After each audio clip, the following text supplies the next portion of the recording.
Uh, just to recap what the schedule will be for today. So each day we will spend some time doing registration. That is just figuring out who is who really. As I said, if you have a different name on your device, which is showing now, please try to rename yourself. If you don't know how to do so, send us a message. You can email us. We will be checking our emails constantly, or give us a call, and we will do it on our end. So we will know who you are. That is important for the workshops in particular. So each day we will have our registration period, opening prayer, as I said, led by various branches of the Carmelite family. Then we will have our main talk. And after the main talk, we will have a half an hour break, and we will resume with our workshops. At the end of the day, we will then have Holy Mass. The workshops, for those who may not be aware, we be offering 5 this year. One on Carmelite prayer, the other will be Carmelite family dynamics, one on the prophet Elijah, Carmelite saints, specifically Mother Elica, Blessed Titus, and Saint Angelus, and Saint Therese of Lisieux. Every year since we started, well, it's not yearly, but whenever we can, we try as much as possible to put this conference together. The very first one we had was done by Father Leopold, and that one focused on Carmelite history. I know many of you all took part in that conference, however, many years ago.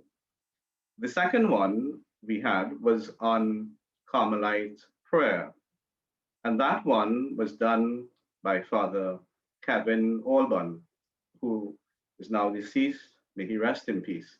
We had a wonderful experience with him. I know it was a wonderful opportunity to learn, but also to come together as a Carmelite family. So we thank God for that opportunity we had, especially with Father Kevin.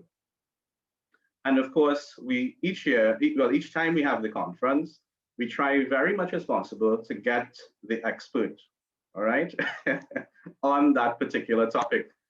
We try to get the very best, all right, for our people. And this year, of course, we are very blessed to have Dr. Johan. So I will do a brief introduction. Now, if I was to give a full introduction, we'll probably go into the night, right? So I'll just do a very brief intro of Dr. Johan Bergström-Allen. So he's a member of the Carmelite Third Order. Recently is employed by the British Province as a communications and outreach manager. He's a founding board member of the Carmelite Institutes of Britain and Ireland. He coordinates several pilgrimages, especially to Lourdes. He's a member of the board of Carmel in the World magazine. He's a graduate of the universities of York, Oxford, and Lausanne. His doctorate focused on medieval Carmelite literature. He's a member of the Order's Research Academy in Rome, the Institutum Carmelitanum. Of course, he has written numerous articles on Carmelite history and spirituality. And I suppose here in Trinidad and in the region, we know him in particular for his work that he edited, Climbing the Mountain, the Carmelite Journey, because many of the Lay Carmelites, I know that's one of the first books that we read, you know, journeying as we join the Carmelite family.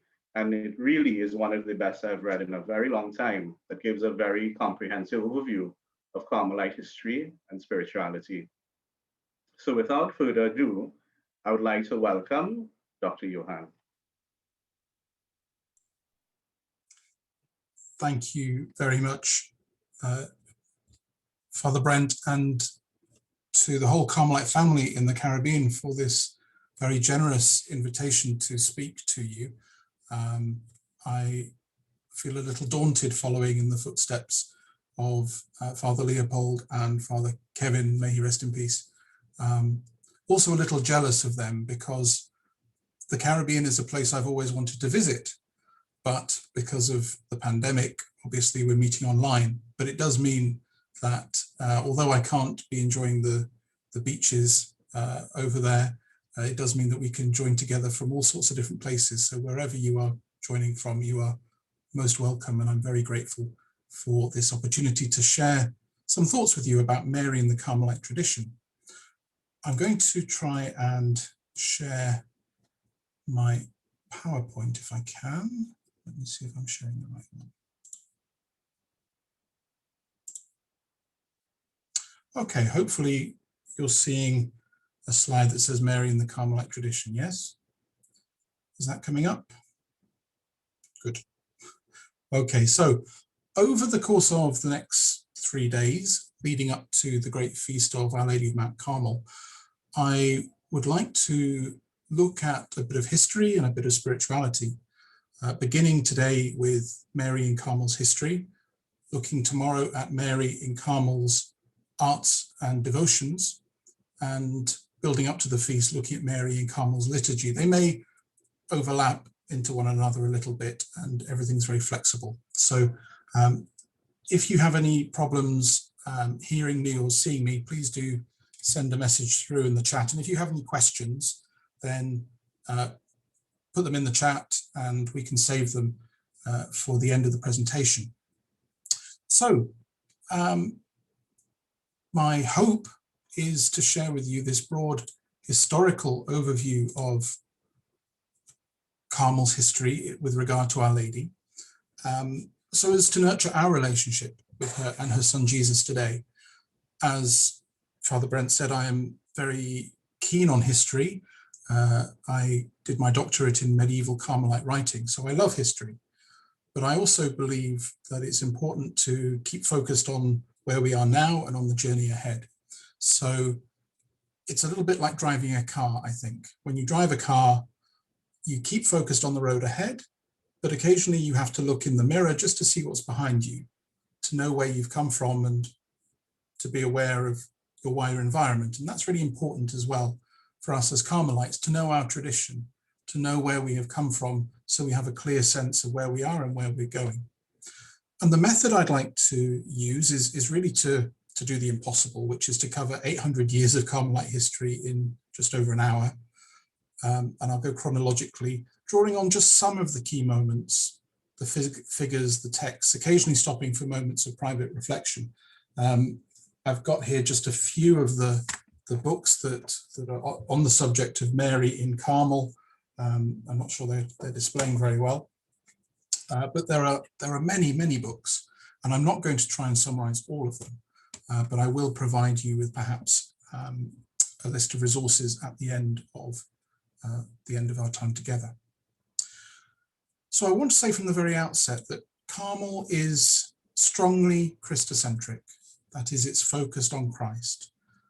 It's really important to say that at the beginning, because Mary is never in our Catholic Christian tradition to be a distraction from the place of Jesus. The best Carmelite, the best Marian spirituality points us to Jesus. But our order, our family, has a strong Marian spirituality. So you'll hear phrases like Carmel is all Marian, or Carmel belongs totally to Mary. So before I say any more, just stop for a moment, reflect. If you have a pen and paper to hand, you might like to jot down some notes or draw a picture, or just sit and reflect in your own mind. Do you have a relationship with Mary? How has that relationship with Our Lady changed over the course of your faith journey? Because just as the relationship changes with Mary and the order over time, so it changes for us. So just think for a moment, what is your relationship with Mary like now, and how has it changed over the years?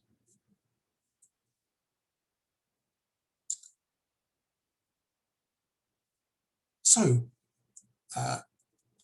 as Julie Andrews sings in The Sound of Music, let's start at the very beginning, a very good place to start. Our origins as an order are, of course, on Mount Carmel, sometime around the year 1200, we don't know exactly when, but a group of Christian hermits gathered near the well of Elijah that you can see here on this beautiful medieval fresco. They gathered on Mount Carmel in a ravine known as the Wadi Ainessia. And sometime before the year 1214, they went to the local bishop, Albert of Jerusalem, and asked him to approve a way of life, a formula vitae for them. We now know this as the rule of St. Albert. So I'm going to start with a question. You don't need to say the answer out loud, but what does the rule of St. Albert say about Mary? Well, it's a trick question, because the rule of St. Albert says nothing about Mary, which maybe surprises us. That may seem very strange, given how fundamental she is to our spirituality. And historians and theologians have come up with various theories as to why Mary isn't mentioned in the rule, and I won't go into those right now. But about 100 years after the rule was approved, an English Carmelite friar called John Bergström-Allen explained in his commentary on the Carmelite rule why Mary isn't in there. And it's because she is the embodiment of the whole rule. She is the perfect model of one who lives the rule. And so we find from John Bergström-Allen around the 1330s, this idea that in Carmel, the best devotion to Mary is to imitate her. She embodies what it is to be Carmelite. And so we don't need to see her written in the rule because she is living the rule. So another moment just to pause and reflect. What does it mean to imitate Mary? It doesn't mean literally dressing as we imagine she might have been. What does it mean to imitate her? I should say also near the beginning that my apologies, some of you will be great experts in Carmelite spirituality and know more about Mary and the Carmelite tradition than me. But I know some of you are inquiring about Carmel, perhaps thinking of joining the order as religious or lay people. So I'm making this a rather broad and general introduction. So I apologize to those who already know a lot of what I'm saying. Now, although Mary isn't mentioned explicitly in our rule, we know that the first Carmelites were devoted to her because of the records we have from pilgrims who were going to the Holy Land and recording their experiences. And they write that they visited these hermits on Mount Carmel, whose chapel was dedicated to Mary. Now, something we have to understand about the context of Mount Carmel in the Middle Ages is that medieval Europe was a feudal society. That is, it's a hierarchy where the lords and ladies up at the top are ruling over the servants, the working people. And this helps us to understand the phrase in our rule that Carmelites live in obsequium Jesu Christi, as it's written in Latin, that is, in allegiance to Jesus Christ. And we have in the word allegiance, liege, meaning a lord. And in the feudal language of the Middle Ages in Europe, Jesus was considered the Lord of the Holy Land. He was the Dominus Loci, the Lord of the place. And pilgrims and crusaders understood Mary likewise to be the Domina Loci, the lady of the place. And so we often hear Mary in the Carmelite tradition referred to as Lady of the Place. This picture here is of the ruins of that chapel dedicated to Mary on Mount Carmel. Now, the place is also in Hebrew a word that can refer to the presence of God. So Mary being Lady of the Place points us to the place where Jesus is.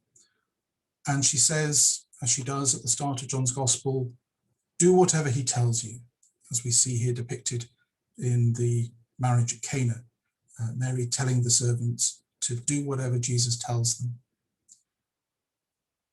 So another opportunity just to pause for a minute and reflect. How is Mary the lady of the place in your part of the world? Mount Carmel is a place that the order left after a few decades, spreading to Europe and then to all the continents. Carmel became, if you like, a place in the heart. And the lady of the place, therefore, is with us wherever we are now. So how is Mary lady of the place in the Caribbean, Trinidad and Tobago, Guyana, Grenada, St. Lucia, St. Vincent? in the Netherlands, in the UK, in the USA? How is Mary Lady of that place?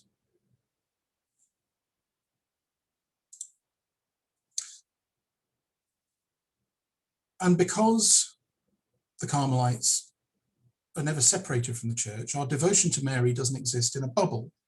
It's always linked to the wider church and draws on and contributes to the spirituality of the church. And of course, we know that devotion to Mary has existed since the very early days of Christianity.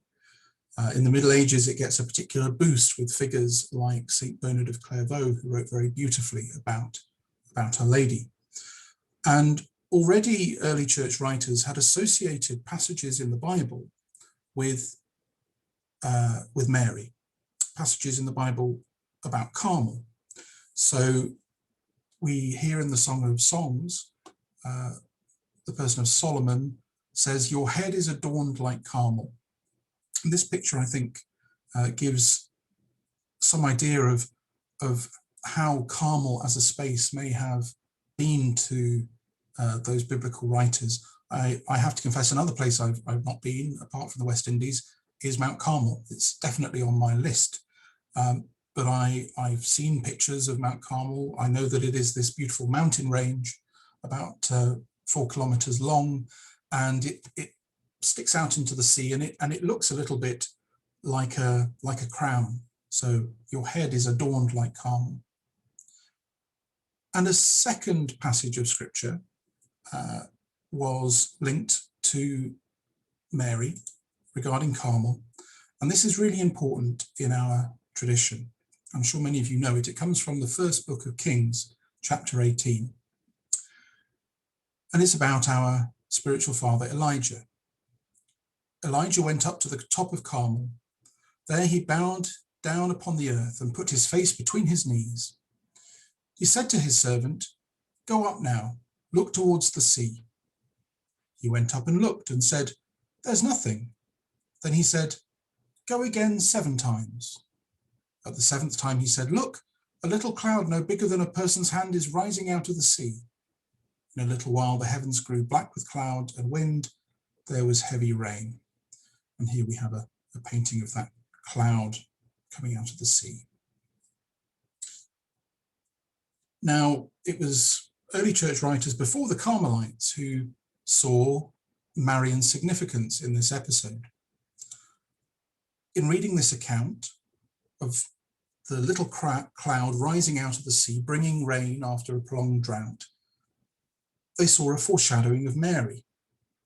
And the Carmelites picked this up, particularly someone called Philip Ribot, who was a Catalonian friar north of Spain. And he wrote one of the masterpieces of our spiritual tradition. The full title in English is The 10 Books on the Way of Life and the Great Deeds of the Carmelites.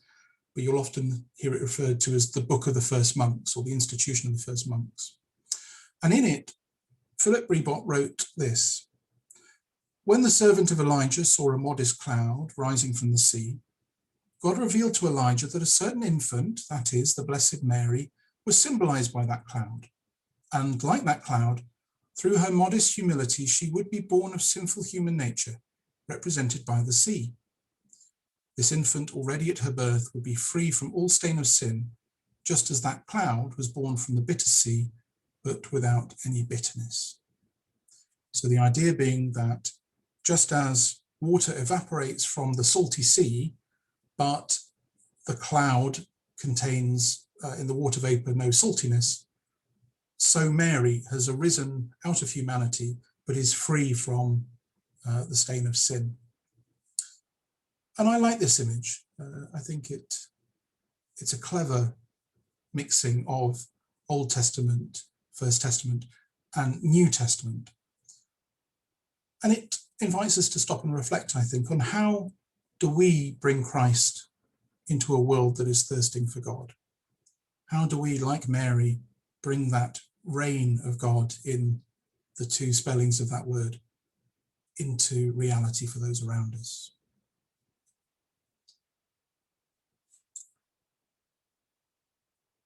Now, we know that the hermits didn't stay on Mount Carmel. From about 1240, they started to spread to different parts of Europe. And it's as they spread that we get references to them in various official documents. So the earliest mention of Mary in the order's title actually comes from a letter that Pope Innocent IV wrote around 1245, in which he refers to the Brothers of the Blessed Virgin Mary of Mount Carmel. Now that title, Brothers, is going to be really important. It is still the official title of the order, the Brothers, and now we would add the Sisters of the Blessed Virgin Mary of Mount Carmel.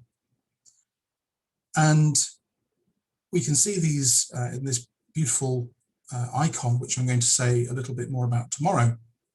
We can see these hermits gathered at the feet of Mary, who extends her cloak over them. These hermits, as they spread across Europe, became increasingly identified as mendicant friars, that's begging brothers. And just as their vocation developed from being hermits to friars, from being in the relatively remote location of Mount Carmel to the growing cities of Europe, so the way that the title of the order changed and the titles of Mary changed, and the way that Carmelites understood their relationship with Mary. So we can skip from the 1200s into the 1300s and look at some of the developing titles of the order and of Mary. Firstly, Mary as patron. We know that Carmel has no founding figure. We don't have a Francis or a Dominic or a Benedict. So the medieval order looked to its place of origin, and the obvious candidates for founding inspiration and patronage were the prophet Elijah, very strongly associated with Mount Carmel in the scriptures, and Mary. The medieval friar John Baconthorpe, who I've already mentioned, he wrote in Mirror of the Origins of the Order that in order to continue the veneration of Blessed Mary on her Carmel, the Carmelite order came into existence. He's one of several Carmelites who say that the reason for the order existing is to honor, to venerate, to promote love of Our Lady. And several documents of the early order, such as the rite for the clothing of a novice and the Acts of the General Chapters, specify that the order was founded for the honor and service of Mary. As Lady of the place, it was natural for the Carmelites to relate to Mary as their patron. If we think today, I'm sure the similar situation exists in the Caribbean as it does here in the UK. If you have a charity or good cause, you might look for a patron, someone who's well known, who is going to endorse you, who's going to give you a bit of celebrity and get people to notice you. And the way it works is that the good work, the charity approaches the patron and asks for their support, for them to lend their name, and the patron gets the kudos of being associated with this good project. So it's a two-way relationship. And that's how it was in the Middle Ages. The hermits served Mary as spiritual vassals, literally as servants. They saw themselves as being at her service. And in return, Mary offered them her protection and blessings. So very much a reciprocal relationship. Okay, hierarchical with lady of the place and servants, but still a relationship in which both had something to give and receive. And as the order spread, most of the chapels of the Carmelites were dedicated to Mary. And this Friday, we'll be celebrating what we call our patronal feast. It's celebrating Our Lady of Mount Carmel as our patron. She gives us her protection, her blessing, and we give her our service. Again, good opportunity to stop and think. Do you regard Mary as patron and you as her servant? What does that mean today? It made sense in a feudal medieval society, but what does it mean in the 21st century to talk about patrons and servants? Is it demeaning to be a servant. Certainly not if you are the evangelist St. John, who often uses service as a mark of holiness. If you think of the many occasions in John's Gospel when to be a servant is to be like Christ himself. But stop and think just for a minute if you regard Mary as patron.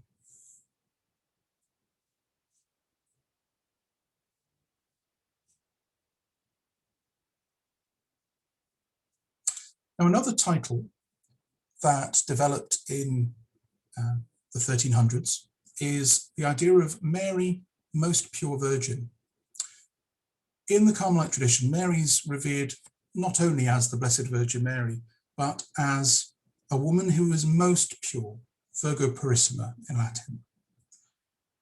And the medieval Carmelite authors considered Mary's purity to be not so much a physical thing as an interior state, an integrity of heart, an attitude of the heart. They called it puritas cordis, purity of heart, which excludes all sin and distance from God. I like this particular image that I've put on the slide. It comes from a medieval Carmelite manuscript that was made in London around 1375. Beautiful, beautiful manuscript. And it shows Mary here with this star or sun bursting out of her heart, just glowing with love and purity and goodness. Now, this notion of Mary's purity led the Carmelites to promote particularly the notion of her Immaculate Conception. Again, that's a big concept. I won't go into it now, but the idea that Mary uniquely in humanity was preserved from the effects of original sin. Now, not every medieval theologian accepted that idea. Famously, Thomas Aquinas, the great Dominican theologian, didn't believe in it. So it just shows that even doctors of the church can be wrong sometimes. And from the year 1306, the Feast of the Immaculate Conception was introduced into the Carmelite Order, and that was actually our patronal feast until the Feast of Our Lady of Mount Carmel developed in England and then spread across the order later on. So that's how important the idea of Mary's purity and Immaculate Conception has been to the Carmelites. And this was symbolized in the white cloak, the mantle of Mary. Again, John Baconthorpe was one of the first Carmelites to say that the white cloak of the order was worn in imitation of Mary. Now, of course, we don't know what Our Lady wore, but Baconthorpe and others said that Mary wore a white cloak in order to be like the angels. If you think of the scripture accounts of the resurrection, for example, the angels always appear wearing white clothes. And at the Transfiguration, when, of course, Christ was seen with Moses and our spiritual father Elijah, his clothing became white as snow. So gradually, Mary came to be depicted in Carmelite art as wearing the order's habit, the brown tunic and scapula and white cloak. And often that cloak is wrapped around the Carmelites, such as in this image. It's sometimes known as the Virgin of Mercy. It has to be said she also wraps her cloak around all the other religious orders in the Middle Ages. It's not unique to the Carmelites, but it does, I think, show a sense of our closeness and love of Mary. So I invite you to just reflect again. What does purity of heart, puritas cordis, mean to you? I've never forgotten a little description that the late Father Chris O'Donnell, an Irish Carmelite friar, once gave of purity. He said, "Purity is a great thing, but it's not important in itself. It serves a purpose." Think, if you like, of a milk jug for pouring out milk, or whatever you might want to pour from this jug.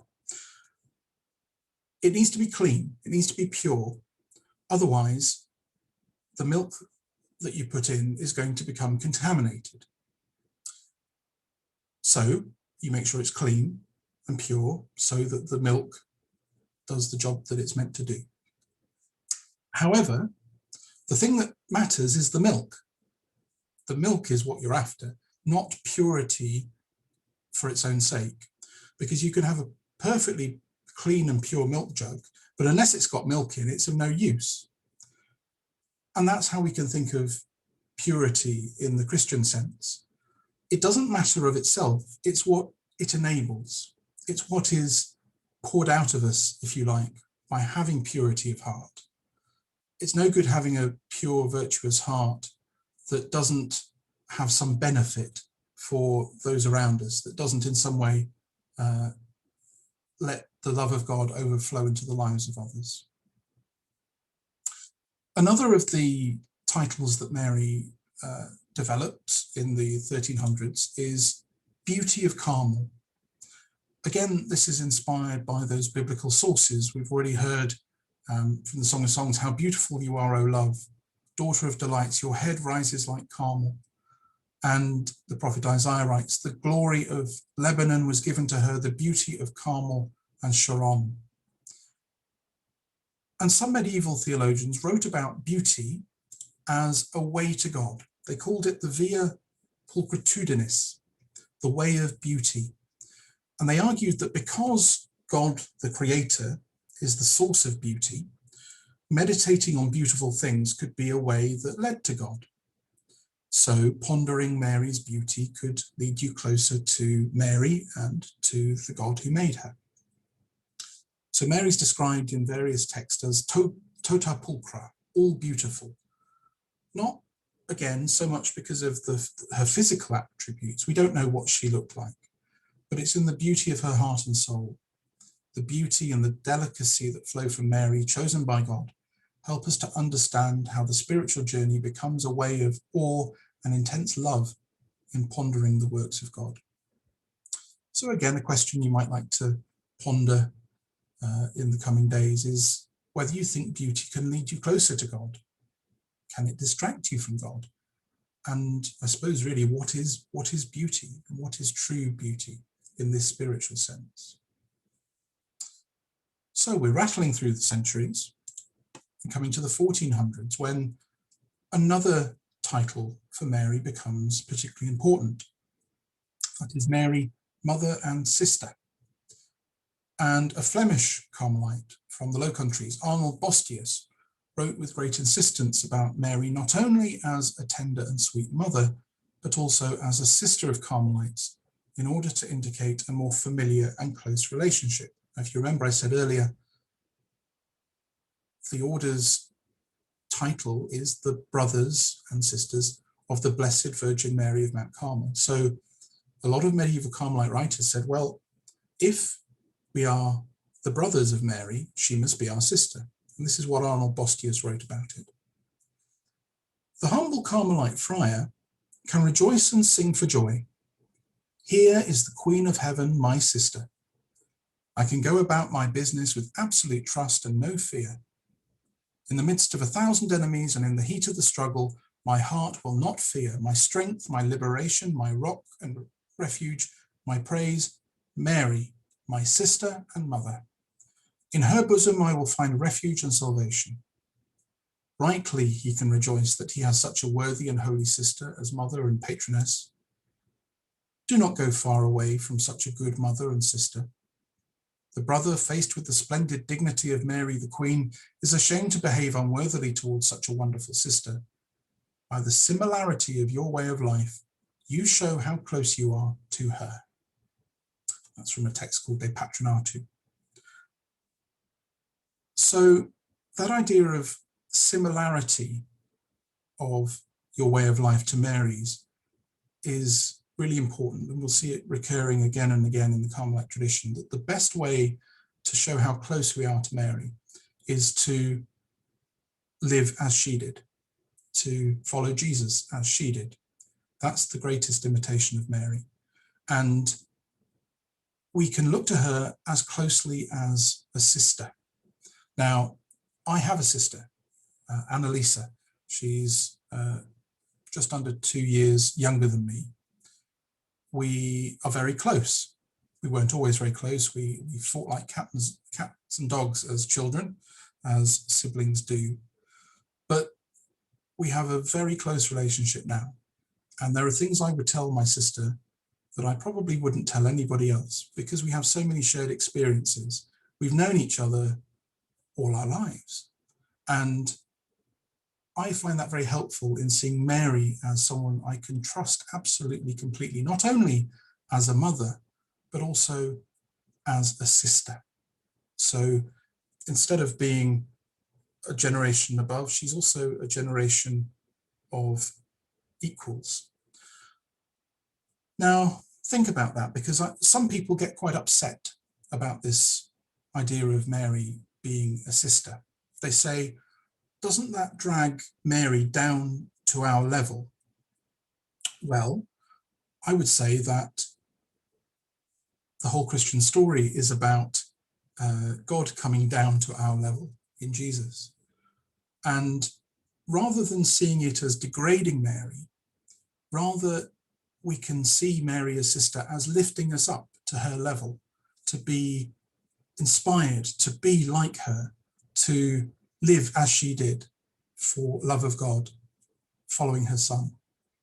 But that's just my feeling. How do you feel about Mary being sister to you as a Carmelite? Now, if you find it difficult to grasp that idea, don't worry, you're not alone.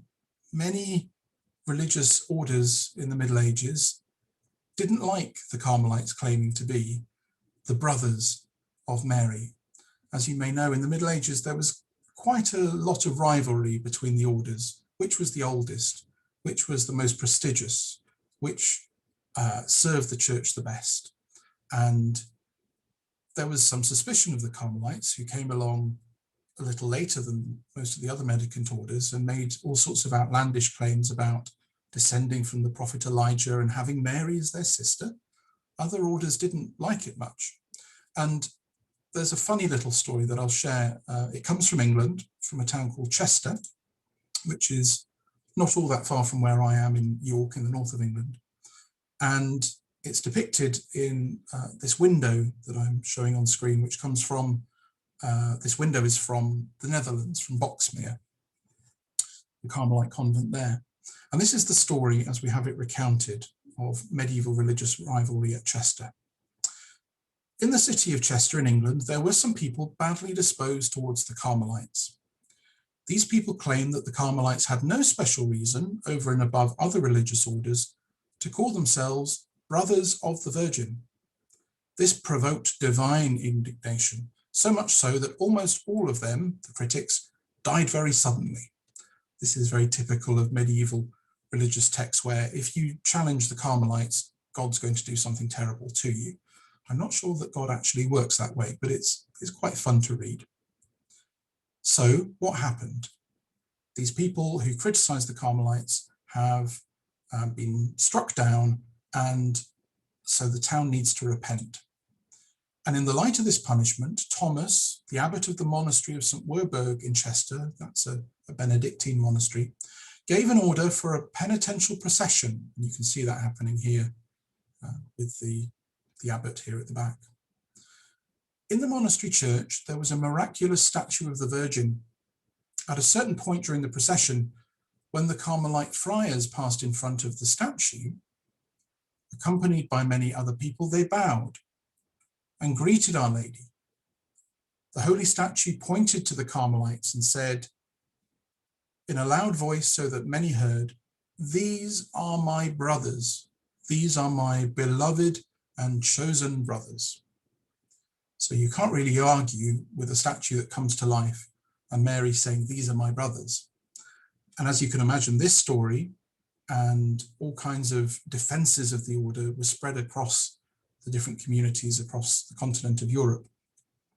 There were debates held in universities. There were challenges between different religious orders as to who was closest to Mary. And the Carmelites usually won.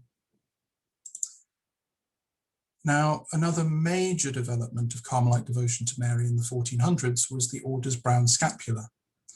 But it's such a big topic, I'm not going to talk about it today. My plan is to look at that tomorrow, because it really is a topic in itself. But this is where it comes in the history. So we can skip to the 1500s. and Mary in an era of reform. In this period, 1517 to be precise, Martin Luther wrote his 95 Theses, which is often seen as the start of the Protestant Revolution, the Reformation, sorry. And as you probably know, at the Reformation, there was a lot of questioning about religious practices and the veneration of the saints.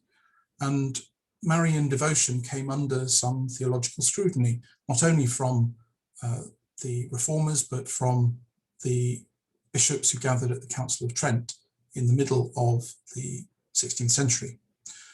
And within the order itself, the best known reform is that of the discalced, Saints Teresa of Avila and John of the Cross, who had a great love of Mary. We see this in their letters, their writings, their poems. There's a lovely picture here of Mary with John and Teresa. Mary, of course, always holding the Christ child and backed up by St. Joseph. And Teresa and John present Mary as the model of perfection on the journey into God. I'm not going to give you quotes from Teresa and John about Mary, because if you look on the internet, if you Google it, you'll find plenty of material about Mary in the writings of Teresa of Avila and John of the Cross. So we can skip to the 1600s and Mary in the life of the mystics. Reform didn't just happen for the discalced Carmelites, it was happening before them and after them in the ancient observance of the order. And particularly influential in the 1600s is what we call the Reform of Touraine, which was a movement spurred on by Carmelite friars at the house at Rennes in France. And its spiritual leaders, men like John of St. Samson, wrote about the interior life and the spiritual values of what it means to be a Carmelite. Again, Mary is regarded in these writings as the model of the perfect disciple of Christ. And the Reform of Touraine produced a directory, a text for the formation of novices. And that established various customs of prayers that should be said to honor Mary at certain times of the day and in certain places as you went into certain rooms and as you undertook certain tasks. And in this period that we call the early modern, sort of around the 1600s, Carmelite writers and theologians gave serious thought to the mystery of Mary. And I just want to say something about that word mystery. Like the Eucharist or the Trinity, Mary is something of a mystery in our faith. But the word mystery shouldn't be a keep out sign. It's an invitation sign. It's something that draws us and encourages us to explore more, because we have so many questions and things we don't understand about Mary.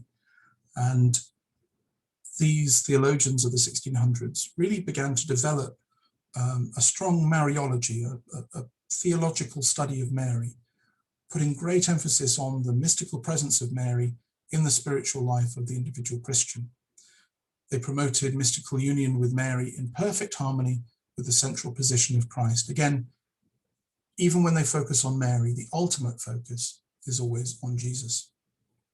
And a particularly influential writer from this period is a Carmelite friar known as Michael of St. Augustine, Venerable Michael of St. Augustine. He's been on the road for beatification for a long time, and sadly that hasn't really moved anywhere, which is a shame, because he's got a lot to teach us about what he calls the Mary-form life. That is an intense union with Mary as a new manner of living in God, as he put it. And he writes about this Mary-form life in symbolic and mystical language, as well as in affective or emotional terms. And I like this quote very much. Michael of St. Augustine writes, "In every temptation and in every adversity and anguish, turn to Mary with trust and love, just as little children run to their mothers when they are frightened in any way. Rest in her arms and sleep on her merciful breast. In all circumstances, act freely as a little child full of love with its most kind mother. Even if you have many saints and patrons to whom you are devoted, you do not have many mothers. She brought you to birth in Christ, and she fed you. In every circumstance, at every moment and in every place, seek to reflect well on such a lovable mother in your words, actions, and thoughts. Just to share with you something personal, this little quote has given me some comfort in recent weeks, as my own mother, Angela, died in January. Some of you will have met her, perhaps in Rome at international Lay Carmelite gatherings. She was a member of the Third Order like me, or some of the Corpus Christi Carmelite sisters. You will have met my mum Angela when you visited the UK. And I find this advice from Michael of St. Augustine very helpful, that we don't have many mothers.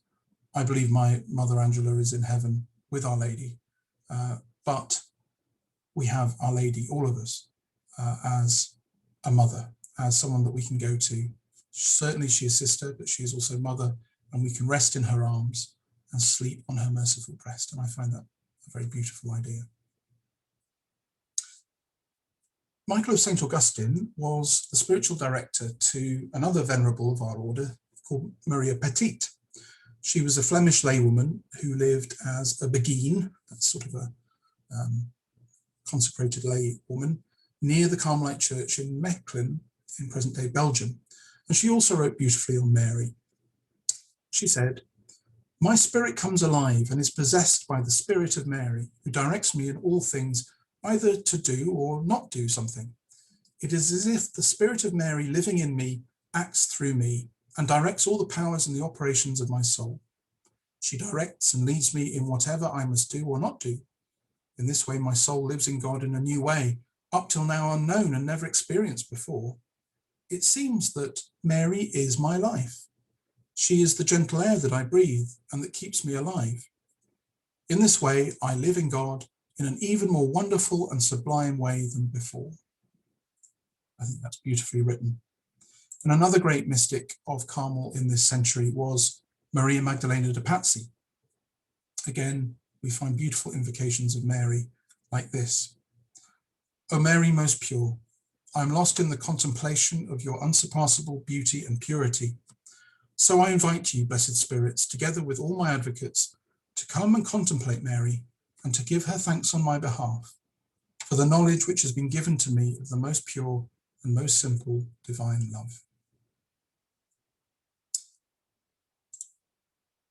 In the 1700s, the focus on Mary in the Carmelite tradition was very much on her as Lady of the Scapula, with a real explosion of devotion to her in confraternities around the world.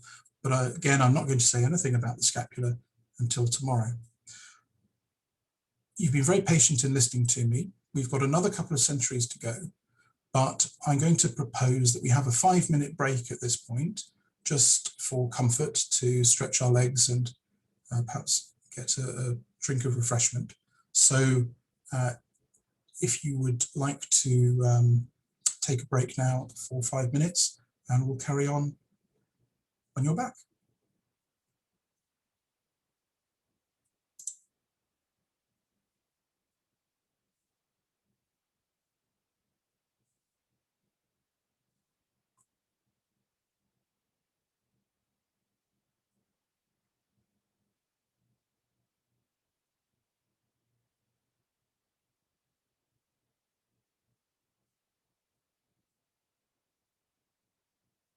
Just a reminder that if any of you have any questions, you're very free to put them into the chat. And I'll take the opportunity of refreshment break to say hello to various people whose names and faces I recognize from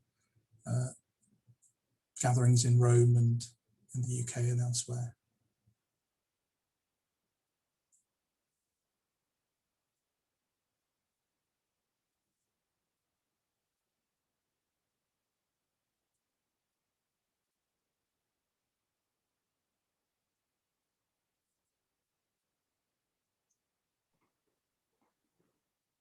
Just a quick note once again, if you're having any technical problems, you can call, this is a Trinidadian number, these two numbers here, 279-7450 or 684-7675, and you have the email address stmichaelszoom@gmail.com.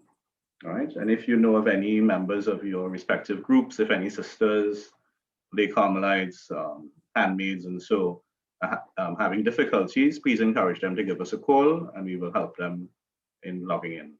Thank you.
So I think we can resume our marathon through the centuries of Carmel.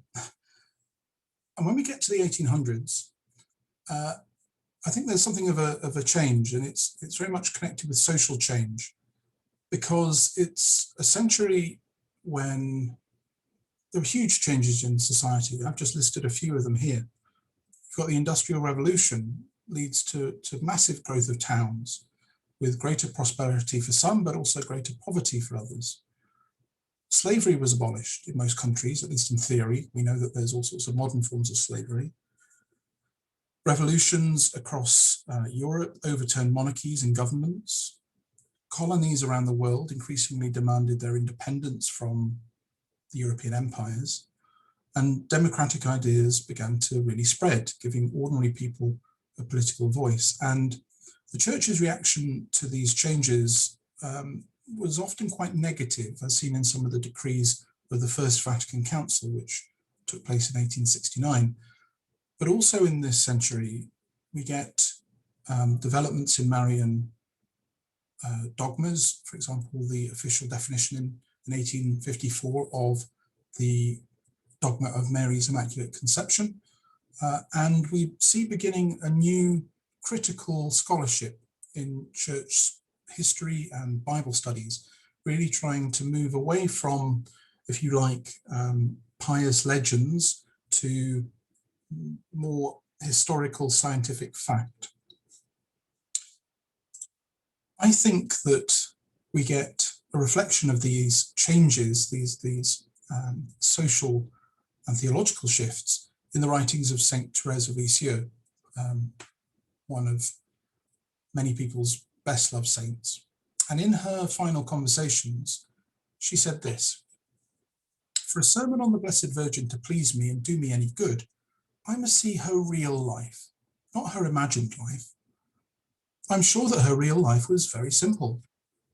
They show her to us as unapproachable." I think by they, she means clergy, preachers, and theologians. "But they should present Mary to us as imitable, copyable, bringing out her virtues, saying that she lived by faith just like ourselves, giving proofs of this from the Gospel, where we read, 'And they did not understand the words that he spoke to them.' And that other no less mysterious statement, 'His father and mother marveled at what was said about him.' We know very well that the Blessed Virgin is Queen of heaven and earth, but she is more mother than queen." Again, an idea that I think is reflected by changes in the social circumstances in France, where they got rid of their monarchy. And we should not say, on account of her prerogatives, that Mary surpasses all the saints in glory, just as the sun at its rising mark makes the stars disappear from sight. My God, how strange that would be, a mother who makes her children's glory vanish. I myself think just the contrary. I believe she'll increase the splendor of the elect very much. It is good to speak about her prerogatives, but we should not stop at this. And if in a sermon we are obliged from beginning to end to exclaim and say, we would grow tired. Who knows whether some soul would not reach the point of feeling a certain estrangement from a creature so superior, and would not say, if things are such, it's better to go and shine as well as one is able in some little corner. Therese saying she can feel overwhelmed by Mary's attributes. What the Blessed Virgin has more than we have is the privilege of not being able to sin. She was exempt from the stain of original sin, but on the other hand, she wasn't as fortunate as we are, since she didn't have a Blessed Virgin to love. And this is one more sweetness for us and one less sweetness for her. A little bit of a joke, I think, from Therese at the end. And I think Therese is articulating something that maybe some of us have felt. Have we ever felt that somehow Mary is out of our reach, or an impossible ideal that we can't imitate, that she's up on a pedestal and we can't live like her? Well, Therese is saying, that doesn't really help me. That doesn't help me to grow. And I think she's exemplifying a lot of shifting attitudes towards hierarchies and social structures at the time. Skipping to the next century. Like the previous one, the 20th century, the 1900s, were a period of massive changes in society. For example, computers, the fact that the internet arrived. This has changed the way that we're gathering now and the way that people work and live. Aeroplanes make long distance travel possible as never before. Old empires collapsed, communism swept parts of the world. 2 world wars led to the deaths of millions, and in the so-called swinging 60s, there were shifting attitudes towards sexuality and gender, women's roles in society. And new institutions of international cooperation were set up to enhance peace, such as the United Nations and the European Union. And again, Carmel doesn't exist in a bubble, in a vacuum. It is influenced by these things and contributes to these things. So on the brink of these tumultuous changes, someone like St. Elizabeth of the Trinity writes, "The Virgin kept all these things in her heart," quoting, of course, Luke's Gospel. "The whole of her life can be summed up in those words. She lived within her heart at such a deep level that no human gaze can follow her. When I read in the Gospel that Mary went in haste to the hill country of Judea to go to fulfill her work of charity towards her cousin Elizabeth, I see her passing by very beautiful, very calm and majestic, recollected within herself with the word of God." As the century went on, other Carmelite writers will identify similarly ways that Mary is like us in both her joys and sufferings. We see it in the writings of Saint Edith Stein, who, being Teresa Benedicta of the Cross as a Carmelite nun, writes understandably about Mary at the foot of the cross.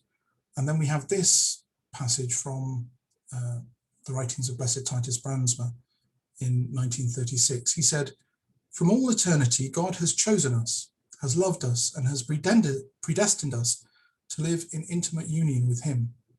God desires to live in us through grace. This union is sublime, like that of the divine maternity of Our Lady. Rightfully, we also can be called God-bearers. God sends the angel also to us, to ask us continually to open our hearts to the light of the world, in order to bear it like a lantern. We too must receive God in our hearts. We must carry God within our hearts, nourish him, and allow him to grow in us in such a way that he will be born of us and live with us as God with us, Emmanuel."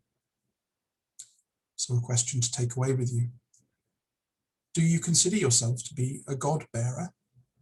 And who has been a God bearer for you in your life? Now, the huge changes in society in the 20th century, the last century, also were reflected in the church, most obviously in the Second Vatican Council of the 1960s. Key words from the council, key ideas are ressourcement, returning to the sources of faith, especially scripture and ancient practices, and aggiornamento, bringing things up to date. We know that the liturgy was reformed to incorporate the vernacular. Documents like Gaudium et Spes emphasizes the church need to engage with the modern world, not to sit in judgment on it, but to interact with it. And all sorts of new opportunities opened up for ecumenical dialogue and interfaith encounter that the church had always been a little bit nervous of previously. And at the very end of the council, Pope Paul VI declared Mary to be Mother of the Church, a feast that Pope Francis has recently instituted across the Universal Church. But there are some who argue that the changes brought about by Vatican II also caused something of a crisis in traditional Marian piety. I think it's fair to say that less people pray the rosary now than probably did back in the 1950s. It's probably less common, at least in Europe, to see Marian processions than one once did. There's been all kinds of ecumenical concerns about how Mary is perceived within Catholicism. So there are positives and negatives, as with all historical developments. Within Carmel, the council had a big impact. We were encouraged to go back to our sources, to go back and study the rule of St. Albert, to look at our own history with a bit more academic rigor and honesty. And we saw a new generation of Mariologists flourishing. I've listed three of them there: Fathers Emanuele Boaga, Eamon O'Carroll from the United States, and Christopher O'Donnell from Ireland. We heard at the beginning how Father Kevin Alban passed away earlier this year, my own prior provincial. Kevin was a great promoter of Marian studies. He was involved with the Centre for Marian Studies here in Britain. And a question that I know is being asked at international level is, where are the future Mariologists in the Carmelite Order? Who is going to help us develop our understanding and love of Mary into the future at both an academic and popular level? We're all encouraged to know more about Mary, but we also need scholars, people who are experts in Marian studies, and there aren't very many in the order. So maybe one thing we can be praying for in these days is for more Mariologists to come forward in an order that is, after all, specially dedicated to her. And the governing documents of the order after Vatican II had to be updated to reflect its spirit and letter. And that began with the constitutions of the friars in 1971, And in this and subsequent documents, Mary is seen as the source of inspiration for Carmelite life, as she is understood in the mystery of Christ and of the Church.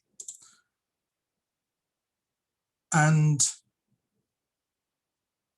it's interesting that in the documents that have been produced since the 1970s, across different branches of the Carmelite family, there's both a return to ancient titles and ideas about Mary, some of the ones that we've touched on, and a repositioning of Mary to highlight her significance for contemporary times. So I've got here an extract from the 1995 constitutions to the Carmelite Friars that I'll quickly read through and see what words resonate with you that we've already heard, terms and titles of Mary we've already heard, and new ideas and terms that so far haven't been expressed. Mary, overshadowed by the Spirit of God, is the Virgin of a new heart, who gave a human face to the Word made flesh. She is the Virgin of wise and contemplative listening, who kept and pondered in her heart the events and the words of the Lord. She is the faithful disciple of wisdom, who sought Jesus, God's wisdom, and allowed herself to be formed and molded by his Spirit, so that in faith she might be conformed to his ways and choices. Thus enlightened, Mary is presented to us as one able to read the great wonders which God accomplished in her for the salvation of the humble and the poor. Mary was not only the mother of the Lord, she also became his perfect disciple, the woman of faith.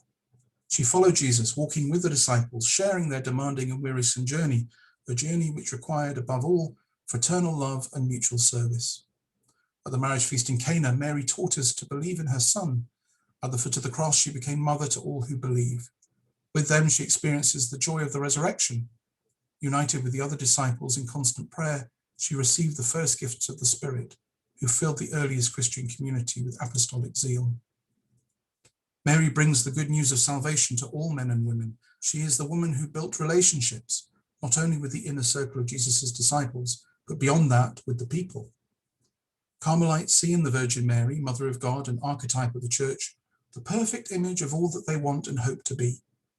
For this reason, Carmelites have always thought of Mary as the patron of the order, its mother and splendor.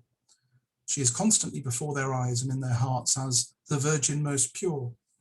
Looking to her and living in spiritual intimacy with her, we learn to stand before God and with one another as the Lord's brothers. Mary lives among us as mother and sister, attentive to our needs. Along with us, she waits and hopes, suffers and rejoices. Now, a couple of years ago, at the General Chapter in 2019, the Friars approved a new set of constitutions. I haven't shared that with you yet because the approved text hasn't yet been published as far as I'm aware, but it'll be interesting to see how even between 1995 and 2019, a new articulation of the Friars' relationship with Mary is developed. So we come to our century, the 21st, the 2000s. And Carmel, as we've seen in every age, has to find a relevant way of sharing its Marian nature. Another document from the Friars, and I will move on from the Friars in just a minute, but an interesting one is this, the Ratio Institutionis Vitae Carmelitanae, often known as the RIVC, or Ratio for short, and it's about Friars' formation. And in its latest version, 2013, this is what it says about keeping alive the memory of Mary. The rediscovery of the Marian tradition in Carmelite spirituality inspires us today to offer the humble service of those who attribute to Mary, primary model of discipleship, a specific role in spiritual and ecclesial life. This involves promoting an authentic renewal of Mariology on solid biblical, liturgical, ecumenical, and anthropological foundations. In addition, we need to look more critically at our Marian tradition in order to find a new language and new ways of expressing our relationship with Mary on our spiritual journey. I said I wouldn't only quote from the Friars. This is from the 2003 rule for the Third Order of Carmel, for Lay Carmelites, where we read, like Mary, first among the humble and the poor of the Lord, Lay Carmelites discover that they are called to sing of the wonders that the Lord has performed in their lives. With her, the image and first flowering of the Church, They learn to measure the often tortuous ups and downs of daily life against the word of God. They learn from her to become the word, to welcome the word, to be open to it, and to embrace it fully. Mary, in whom the word was made flesh, inspires lay Carmelites to be faithful to their mission, to actions which are animated by charity and by a spirit of service, and to practical cooperation in the work of salvation. The text goes on, but I'm going to skip that slide just in the interest of time, and to say that Carmel is a dynamic, evolving thing. Following the General Chapter of the Friars in 2019, the new General Council in Rome published its global plan up to the years 2025, so another 4 years to go.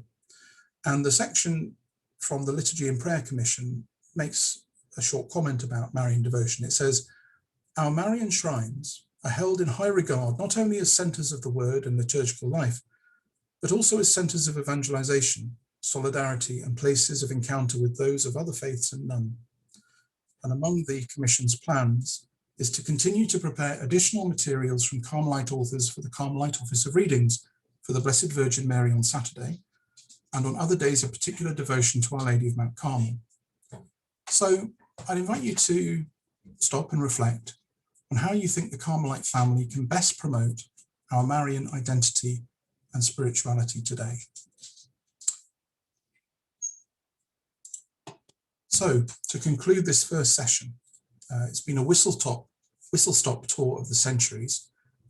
Thank you for your attention. I hope that we've seen how Mary's always played an important and still developing role in the order's spirituality. Why is Mary important in Carmel? Because she's a prophetic disciple of her son, Jesus Christ, who welcomed the word sown by God in the heart. Mary is, for us Carmelites, a model and intercessor, reflecting the tenderness of God, who is both Father and Mother to us. So some questions for you to go away with. Has the COVID pandemic impacted on your relationship with Mary? Perhaps it hasn't, perhaps it has. Perhaps you felt more distant from Mary in the church, or perhaps you felt closer than before. From what I've shared, from your own knowledge of Carmel, is there a particular Marian title, period, or text that has stood out for you today? It may be something you were already familiar with, or it may be something completely new. And that last point raised by the modern text of the order, how do we make our Marian spirituality relevant to people today? We've got such a rich Marian heritage in Carmel. It's something we can share with the wider church. But how do we make it relevant?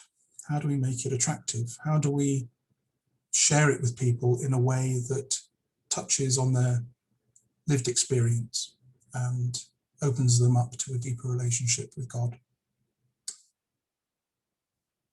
So we have, I think, about 10 minutes for any questions or comments that you might have. And I'm going to stop sharing my screen there. So if anyone has any questions, comments, thoughts, you can either unmute yourselves, I think, if that permission has been given, or you can send a chat message. I'm just reading a message from Sister Juanita to me. Lovely to see you too, Sister Juanita. Sister Juanita and I were students together at the University of York back in the 1990s.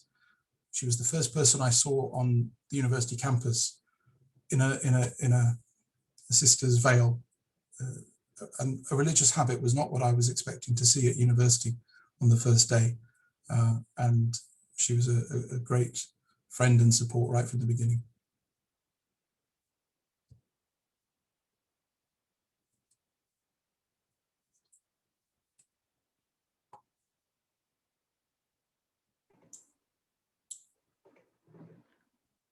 So I said, you remember, if you can't figure out how to do the chat or raise your hand, you can turn your mic on and wave your hand in front of it, and we will be able to unmute you.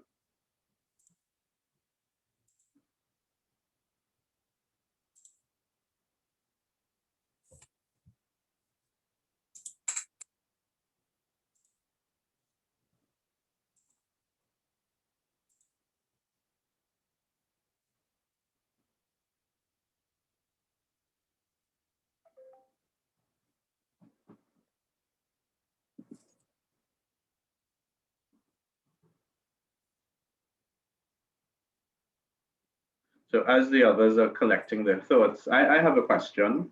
You know, you did a very good job, and thank you very much. I mean, I'll save it to the end to thank you, but thank you very much on my own part, you know, for this very thorough and I think very reflective presentation. But you noted several times that a lot of the devotions or images of Mary that we had were common more or less at that time among other religious orders as well. So I'm wondering if you were to put your hand on one particular aspect that was sort of unique to us. I think you kind of alluded to that during the debate in terms of Mary as sister. But apart from that, can you think of something, or is that the main thing you can think of? I think that's the one that would stand out for me. It's worth bearing in mind, I suppose, that with all the different spiritualities, the charisms that exist in the church, essentially there are many, many parallels across the different congregations, orders, traditions. An image that I find helpful is if you got together 5 builders and said, I want you to build me a house. They've all got a certain amount of bricks, they've all got a certain amount of glass, they've all got a certain amount of steel and so on. They're all using the same basic building blocks, but they'll arrange them slightly differently. Some will build a low bungalow, some will build a tall, thin building, some will have a window here, whereas the other builder will put it somewhere else. And that's how the different orders, I think, arrange their houses. We all have the same building blocks. We all have devotion to Mary. We all have love of scripture. We all have the prayer life of the church and so on. It's how we arrange them that is slightly different. And we find where we feel at home, which is the house that we belong in. So I would say, certainly in the early centuries, our emphasis on Mary as sister was distinctive and controversial, and is still probably distinctive and for some controversial. We were certainly ahead of the curve, if you like, on promoting the dogma of Mary's Immaculate Conception at a time when not everybody believed that, and the Dominican and Franciscan orders were certainly not in favor of it. So in that sense, I think we made a unique contribution. And then I suppose if you look at the different writings of the Carmelite saints, they'll again be expressing similar ideas, but each in their unique way. So I really like that writing of Saint Therese, who talks about seeing Mary as a real person, as someone we can identify with. I think that is very honest, and for me, it doesn't reduce Mary to our level. It raises us up to hers.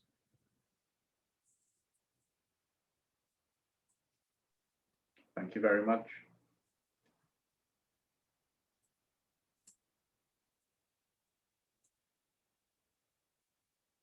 I'd be interested to know if anyone has any thoughts of how we make Marian spirituality speak to people today. I don't know the reality of life in different parts of the Caribbean. Perhaps Marian devotion is very strong.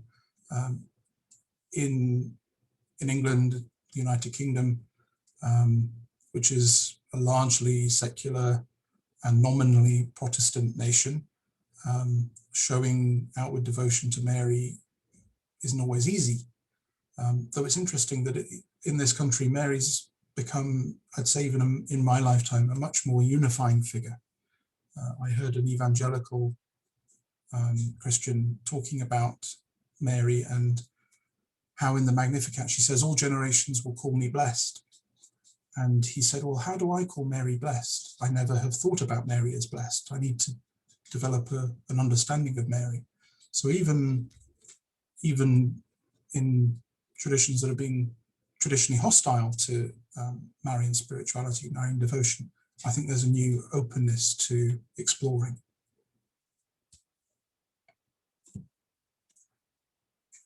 Yeah. 5 minutes.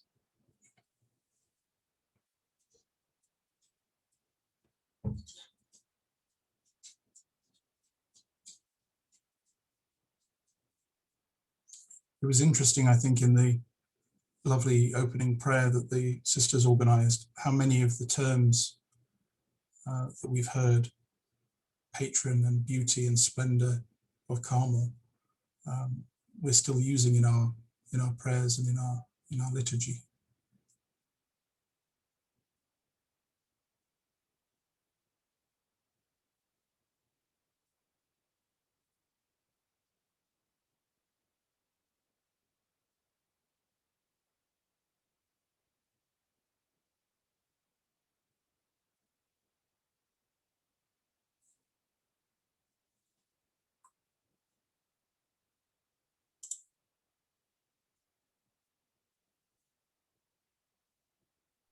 So I see there's a question from Betty. So Betty, you can go ahead and unmute yourself. Okay. Good evening, all. Good afternoon, all. Good afternoon, especially to the main speaker, Dr. Johan.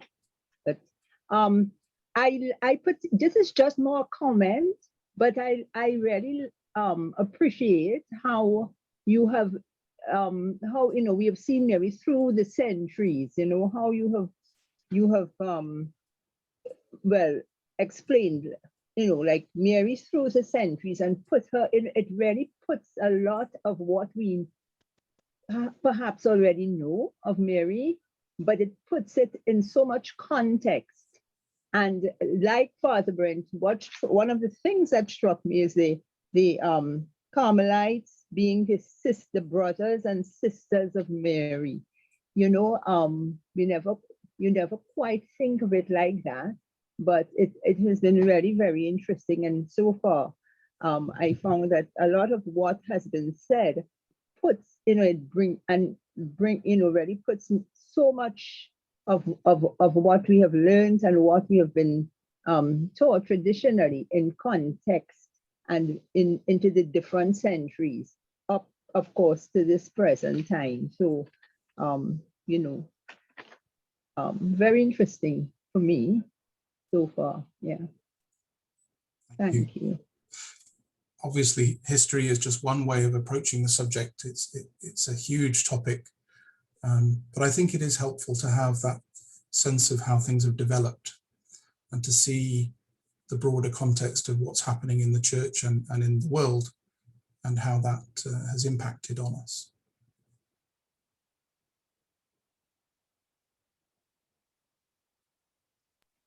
And recognize Natasha Hudson. So you can go ahead and unmute yourself, Natasha. Thanks. Okay, great. Hi, good day, everyone, and thanks very much, Dr. Johan. A wonderful overview in terms of the history and how Mary stood out with the Carmelite friars. I guess if I may, one point of clarity, one of the references you made, Virgin Most Pure. Was that led by the Carmelite? Is my interpretation correct there? How was that title, for if that's the right word, introduced into the church? Thank you. So obviously, the idea of Mary's virginal purity is not a Carmelite innovation. It's in Scripture, and many different traditions and theologians have reflected on Mary's purity over the centuries.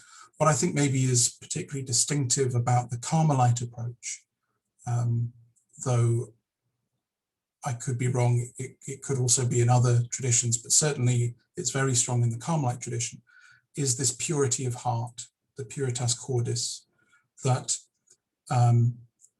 we're not so much interested in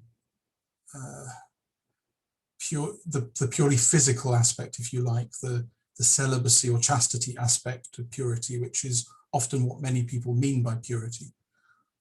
Rather, it's the purity of heart, the intention, the space in the heart that we give over to God. So often you'll find in a lot of Carmelite texts, you'll find puritas cordis alongside another Latin phrase, vacare Deo, space for God. And there's a lot in the Carmelite tradition that says that in Mary's heart, because it was so pure, there was space for God. And we're all invited to make that space for God by purifying our hearts. And there's all kinds of distractions and clutter and things that, if you like, clog up and corrupt our hearts to some extent.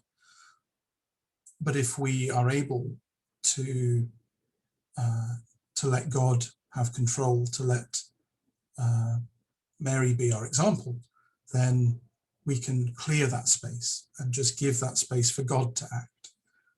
So it isn't uniquely Carmelite, but I certainly am not aware of it being so strong in other spiritual traditions. Certainly you get reflections on Mary from the Franciscans, from the Benedictines, the Salesians, all the different traditions of the church. But certainly that purity of heart in particular is very strong in Carmel.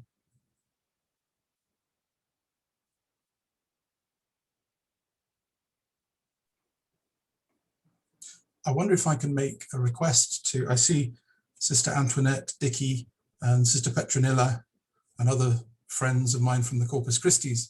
One thing I was conscious of in looking at modern Carmelite writings on Mary is I don't have a copy of the Corpus Christi Carmelite constitutions or statutes. So maybe you could send me a copy by post or email or something, and I can expand my knowledge. And I think we're also joined by handmaids of Our Lady. So again, if you have any writings, texts on Mary, I'd be really interested to see them.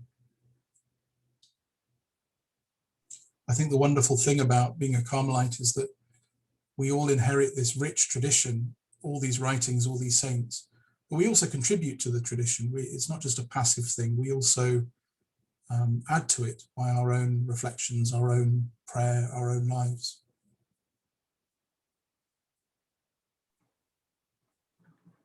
Thank you very much, Dr. Johan. I'm sure as people meditate on your presentation and reflect on the questions that you gave them, they may have a lot more questions tomorrow. Can you refresh our memories? So tomorrow and the following day, what will the focus be? So tomorrow I thought we would look at Mary in some Carmelite art, just a few examples of iconography of Mary, and also in devotions, particularly looking at the scapula. The scapular devotion is a very beautiful, but also somewhat problematic devotion to explain to the modern world.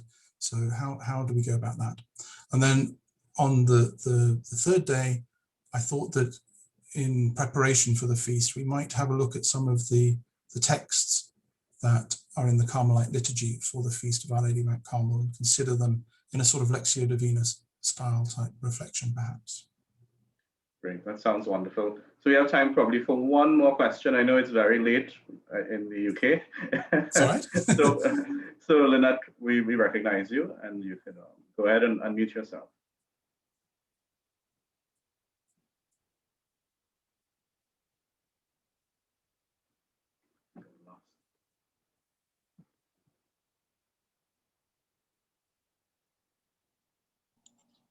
Okay. Doctor, good afternoon. Hello.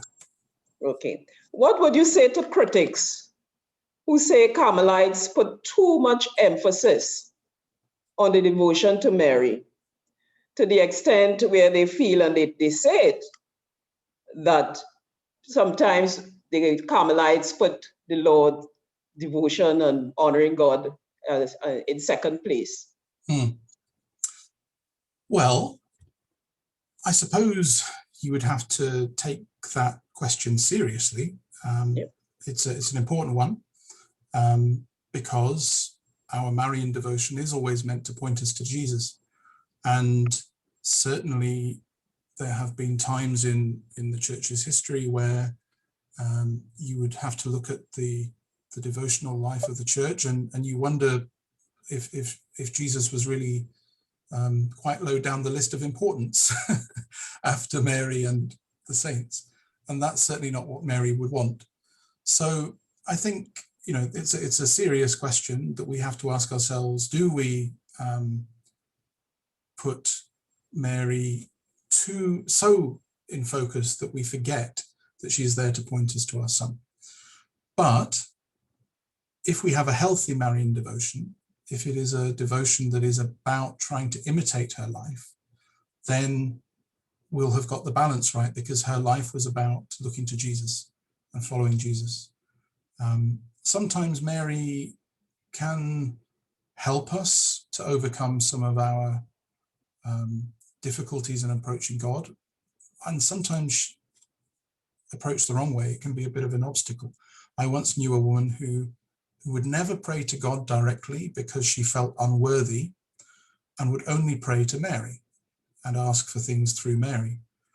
And I understand what she was saying, that, you know, that none of us is worthy except by the grace of God. And we are graced, we are redeemed, we are loved by God. And therefore, we don't, Mary is not an alternative to God. She's there pointing us to God and accompanying us to God. So I think, again, it depends on the context.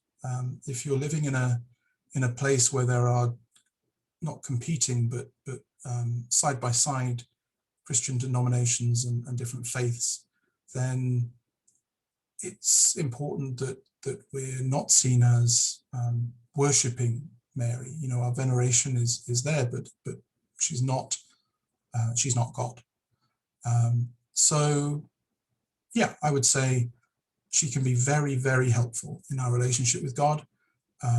But if she ever becomes an obstacle for us or for other people, then we should do as she does in John's Gospel. Her last words in John's Gospel are at the wedding feast at Cana, where she says, do whatever he tells you, and then she steps back.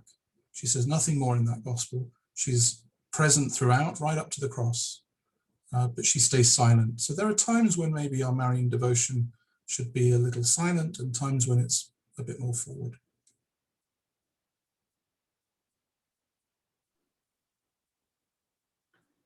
Thank you very much for those questions. And I'm sure you may have a lot more for tomorrow, so you can write them down if anything comes to you overnight. And we're looking forward to Dr. Johan's presentation tomorrow again. Thank you, thank you, thank you. Thank On you. behalf of everyone gathered. So